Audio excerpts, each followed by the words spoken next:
Episode 7.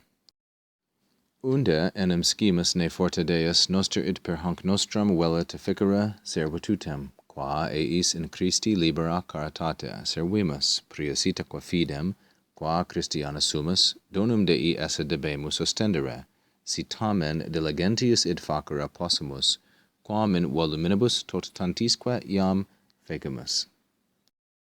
Enim here means for. It's translated as for. It's an inferential conjunction. And for the context, you'll have to check the previous episode. I'll only make a few comments about the context. For how is it that we know? Unde scimus, or whence do we know whether, that's the ne, perchance our God wishes to accomplish this very thing through this service of ours, per hanc nostrum servitutem. So the service is Augustine's writing of letters, and the vella teficere id means that his brothers, those who are in the error of Pelagianism, might come out of it and understand the Christian faith better. Through this service, servitutem, qua.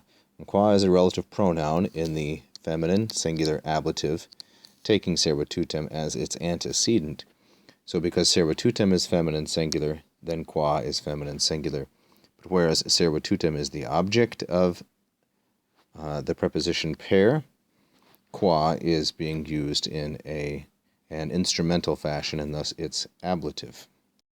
So, a service by which, that's the qua, we serve them, servimus plus the dative, a service by which we serve them in the free, that means non-compulsory, charity or love of Christ.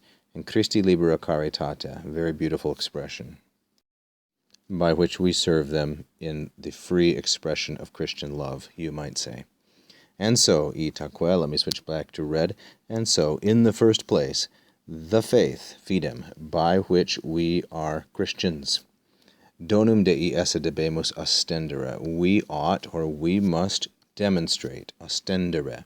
Now, ostendere takes oratio obliqua, indirect statement, the subject of which is fidem. We must show that faith, esse donum Dei. So, fidem esse donum. That is the oratio obliqua, the indirect statement. Faith, moreover, is the gift of God, Dei. And, in the first place, prius, we ought to show that. Debemus ostendere. Now, notice Augustine's very astute rhetorical cleverness. Fidem comes before everything else here, you see? It's the strength and flexibility of the Latin language that you can topicalize and emphasize what you want to by placing it first. And so that faith, the faith qua Christiani sumus, we must show that it is the gift of God.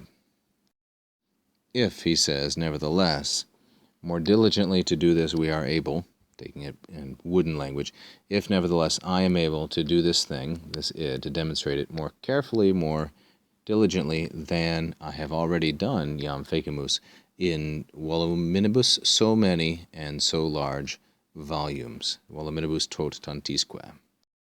In other words, he has already treated the subject exhaustively, tot tantisque, but maybe he can do so diligentius, more diligently than previously. Notice that the protasis or if clause is si possumus, and the apodosis or then clause is debemus. So the protasis is logically prior to the apodosis, not spatially. Here you can see where Augustine was born in Tagaste and where he died, Hippo Regius.